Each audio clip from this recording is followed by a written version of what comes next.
नमस्कार साथीहरू, शाखा अधिकृतको 2083 सालमा नयाँ विज्ञापन मङ्सिरको 23 गते आउनेछ।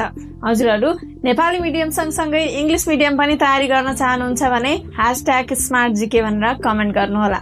आजको यो भिडियोमा म हजुरहरूलाई सामान्य प्रशासन समूहको सिलेबसको बारेमा भन्न गइरहेको छु। यो सिलेबसमा प्रथम चरण र द्वितीय चरण गरेर 2 चरणमा एक्जाम हुने गर्दछ। प्रथम चरणमा चाहिँ 100 वटा वस्तुगत प्रश्नहरू आउने गर्छ। यो एक्जामको समय 1 घण्टा 30 मिनेटको हुने गर्दछ।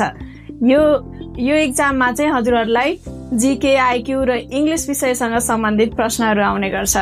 हजुरहरू प्रथम चरण पास गर्नको लागि कम्तीमा पनि 45 मार्क्स ल्याएकै हुनुपर्छ। हजुरहरू प्रथम चरणको परीक्षा पास हुनुभयो भने हजुरहरूले लिखित पत्रमा चाहिँ 3 वटा लिखित पत्रहरू एक्जाम दिनुपर्छ, जसमा चाहिँ हरेक पत्रमा चाहिँ हजुरहरूलाई 10 मार्क्सको 10 वटा क्वेसन आउने गर्छ।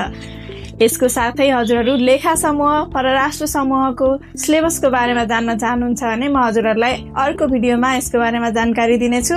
यो भिडियोलाई शेयर गर्नुहोला, लाइक गर्नुहोला, कमेन्ट गर्नुहोला र स्मार्ट जीके फलो गर्नुहोला। हस्त, धन्यवाद।